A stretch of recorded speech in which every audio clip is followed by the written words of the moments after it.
জীবনে ভালো থাকতে গেলে কিন্তু একটা ভালো জীবনসঙ্গী থাকাটাও প্রয়োজন।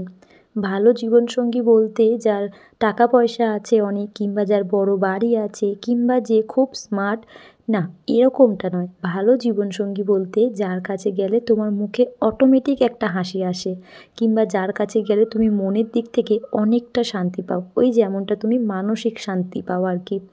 এরকম একটা জীবনসঙ্গী কিন্তু জীবনে থাকা অত্যন্ত প্রয়োজন। দেখবে তুমি অনেক কিছু জীবনে না থাকলেও ওই যে মানসিক শান্তিটা থাকবে না, তাতেই তুমি অনেক সুখে থাকবে, জানো তো। হ্যাঁ, আমরা অনেক সময় বলে থাকি যে আমাদের জীবনে টাকা পয়সাটাই হচ্ছে আসল, কিন্তু জানো তো জীবনে মানসিক শান্তি থাকাটাও কিন্তু অনেক প্রয়োজন। টাকা পয়সার সাথে সাথে কিন্তু মানসিক শান্তিটাও খুব প্রয়োজন, জানো তো। যাই হোক, এই যে দেখো সকালবেলা ভেবেছিলাম ব্লগটা করব না, তারপরে ওই আমাকে বললো আর কি ব্লগটা শুরু করতে। আর এখান থেকেই দেখো কয়েকটা জিনিস আর কি তোমাদেরকে খুব ভালোভাবে দেখাবো আর কি। এই জিনিসপত্রগুলোকে বের করছিলাম দুজন মিলে। আর সকালটাই শুরু হচ্ছে দেখো কীরকম হাসি মজাতে, সারাটা দিন এরকমই কাটে জানো তো, যখন ও আর কি বাড়িতে থাকে। মানে আজকে ওর ডিউটি ছুটি রয়েছে। আর এই জিনিসপত্রগুলো অনেক দিন রাখা ছিল আর কি প্যাকেট করে। তো চলো আজকে খুলছিলাম দুজন মিলে, তোমাদেরকে অবশ্যই দেখাচ্ছি অ্যাকচুয়ালি জিনিসগুলো কী। তো সেইগুলোই খুলছিলাম আর দুজন মিলে এরকম হাসি মজা করছিলাম। এই যে দেখো একটা চিনেমাটির ওই যে হয় না নুন টুন রাখা যায়, তো এই আর কি। তো ও বলছিল এর মধ্যে কাজু বাদাম রাখবে, আমি তুলে তুলে খাবো। আর এই যে সেটটা দেখছো, এটা আমার এত ভালো লেগেছে, আমি তো ভাবছি এই কাপে আমি আরও কফি খাবো, মানে চা হোক কফি হোক খাবো। আর ওই গ্লাসগুলো মানে 3টে জিনিস আর কি আনা হয়েছে, সেগুলোকেই দুজন মিলে আর কি খুলছিলাম। তো সেগুলোকে খুলে দেখো এখন জায়গা মতো আর কি রেখে দিচ্ছি। মানে ওপরের যে থাকটা রয়েছে আমার শোকেসে, সেখানে না খুব একটা মানে জায়গা নেই, পুরো একদম জিনিসে ভরে গেছে। তবে নিচের যে থাকটা রয়েছে, সেই থাকের দিকে না বেশ ভালোই জায়গা রয়েছে।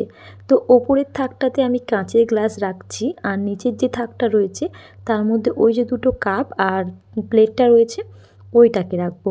আর ওই যে চীনামাটির যে কৌটোটা সেটা আমি টেবিলে রাখবো। তো ভেবেছিলাম নুন ভরেই রেখে দেবো, তো ও বললো যে না, কাজু বাদাম ভরে রাখবে, আনবো তো ওটাকেই ভরে রাখবে, আমি আর কি টুকটুক করে নিয়ে খেতে পারবো।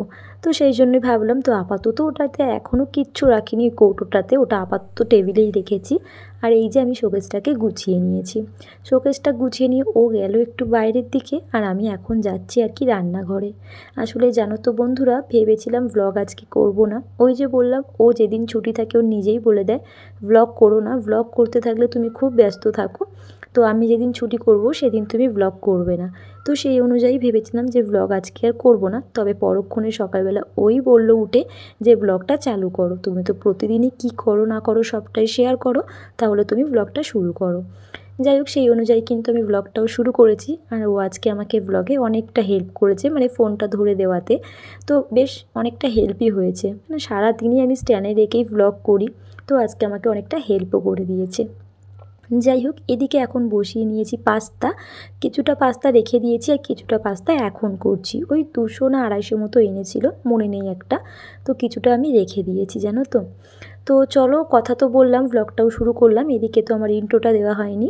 হার Har Mahadev, hello everyone, good morning. চলে এলাম তোমাদের মাঝে আবারও একটা ঝলমলে ভিডিও নিয়ে। কেমন আছো তোমরা সবাই? আশা করছি সকলে খুব ভালো আছো, সাথে সুস্থ আছো। আর আমিও ভগবানের কৃপাতে বেশ ভালো আছি। তো এখন ঘড়িতে বাজে সকাল 9টা, আর এখন থেকে 9টা না 9:30, এখন থেকে তোমাদেরকে সাথে নিয়ে আমি আমার ব্লগটা স্টার্ট করলাম। অনুরোধ রইল পুরো ব্লগের সাথে থাকার। আশা করছি ব্লগটা কিন্তু তোমাদের বেশ ভালো লাগবে, তো অবশ্যই ব্লগের সাথে থেকো। তো ওই যে বন্ধুরা, পাস্তাটা বসিয়ে দিয়েছি, মানে আজকে সকালের টিফিনে পাস্তা। প্রায় বছর খানেক পর ঘরে পাস্তা করলাম জানো তো। এই পাস্তাটা একসময় অনেক করতাম, তবে মাঝে করে ম্যাগি করছিলাম, চাউমিন করছিলাম, পাস্তাটা একদমই করা হচ্ছিল না। তো সকালবেলা ও আমাকে একটু পাস্তা ডিম এটা ওটা করে এনে দিয়েছে, তো সেটাকেই ভাবলাম চলো সকালের টিফিনটা করি। আর ডাল হোক বা পাস্তা কিংবা চাল, যা কিছুই হয়, যেটা আনে তার থেকে আমি অল্প হলেও তুলে রাখি, যেটা পরে আবার কাজে লাগবে। হয়তো পরে আবার আনবে, তার থেকে আরও অল্প আমি তুলে রাখবো, এরকম করে করেই তো জমে, তাই না বলো? সেই জন্য আমি সব পাস্তাটা করলাম না, তো অল্পটা করলাম আর অল্পটা রেখে দিলাম। ওদিকে পাস্তা সকালে টিফিনে দুজনে করলাম, তারপরে টেবিলটা মুছে নিলাম, আর বাসনটাও মেজে নিলাম, আর 2টো প্লেট পড়েছিল। আর এই যে দেখো, আগের দিন ফ্রিজে একটুখানি মাংস আনা হয়েছিল আর কি, তো সেটা ফ্রিজে ছিল। তো সেটাই আমি রান্না বসিয়ে দিয়েছি। তবে ও জানতো না, ও না ভুল করে বাজার থেকে গিয়ে মাছ নিয়ে চলে এসেছে।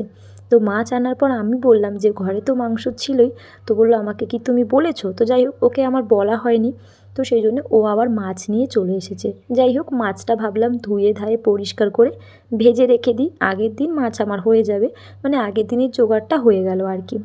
তো যাই হোক, একদিক থেকে ভালোই হয়েছে বলতে পারো, এনেছে তো কাজেই লেগে যাবে আগের দিনে। তো মানে মাছটা আজকে আর করবো না, ভেজে ফ্রিজে রেখে দেবো। আর মাংসটা করে নিচ্ছি, ওদিকে তো মাংস বসিয়ে দিয়েছি দেখতেই পারলে, আর ভাতটাও কিন্তু বসিয়ে দিয়েছি। যাই হোক, তো এই যে দেখো মাছটাকে ধুয়ে নিলাম, আর এটা হচ্ছে ওই কি ছোট রুই বলে না, ওই রুই মাছ ছিল। তো এদিকে মাংসটা এই পারে বসিয়েছি, প্রেসারে দিয়েছি, আর এদিকে এই যে মাছটাকে আমি ভেজে নিচ্ছি আগের দিনের জন্য। এমনিও রেখে দিতে পারতাম, কোনো অসুবিধা হতো না, তো ভাবলাম যে না থাক, একটু হালকা করে ভেজে নিই, তাহলে আমারই পরের দিনে সুবিধা হবে আর কি। হাতের কাজ যত এগিয়ে রাখবে তত ভালো। তো এদিকে মাছ ভাজা বসিয়েছি, আর এই যে আমার মাংস আর কি হচ্ছে, অল্পই ছিল, মানে ওই যে তোমাদেরকে বললাম না যে যে কোনো জিনিস আনুক তার থেকে আমি অল্প বাঁচিয়ে রাখি, এটাও এটা পরশুদিন মাংস আনা হয়েছিল, তার থেকে আমি অল্প বাঁচিয়ে রেখেছিলাম, মানে বলতে পারো ওই 300 গ্রাম মতো। তো সেটাকেই তার মধ্যে আলু ঠালু দিয়ে, আর ঝোল টোল তো হবেই, তো দুজনের মতো হয়েই যাবে, তো সেই জন্য একটু বাঁচিয়ে রেখেছিলাম। এদিকে মাছটা ভেজে কিন্তু ফ্রিজে আমি রেখে দিলাম আগের দিনের জন্য। আর এই যে দেখো এখন এসেছি বাথরুমে আর কি, মানে অনেক জামা কাপড় পড়েছে, সেগুলোকে ভাবছি এখন আর কাচবো না, একদম বিকেলের দিকে কাচবো। বিকেল বলতে ওই 2:30-3টে, মানে সব কাজ সেরে স্নান পুজো করে খেয়ে নিয়ে তারপরে আর কি কাচবো, জানো তো, ততক্ষণ এগুলো ভেজানো থাক। তো সেই কারণে সব আর কি এখানে সার্ফও করে ভিজিয়ে দিচ্ছি, এগুলো এখন কাচবো না, এইটা ভিজিয়ে সাইড করে রেখে দিয়ে আবার টুকটাক কাজে হাত দেবো। তো বেশিরভাগই বলতে পারো পাগলারই জামা কাপড় ছিল আর কি, মানে আমার খুব কম ছিল। আর প্রতিদিনই এখন জামা কাপড় পরছে, জানো তো, মানে ওরই জামা কাপড় বেশি পরে। আর যেহেতু গরমকাল আসছে, এখন প্রতিদিনই ওর জামা কাপড় পরবে। যাই হোক, সেগুলোকে এখন দেখো ভিজিয়ে নিয়েছি। আর ওদিকে বলতে পারো আমার তরকারি কমপ্লিট হয়ে গেছে, আর মাছটাও তো ভেজে রেখে দিয়েছি। আর এটাকে রেখে দিই, এর ফাঁকে দেখো পাগলা একটু গাছের কলা নিয়ে এসেছিলো আর কি, সেগুলোকে আমি বের করছিলাম। আর ও না কয়েকটা গাছের চারাও এনেছে, যেহেতু আমি গাছপালা খুব ভালোবাসি, তো ও সেটা খুব ভালো করেই জানে।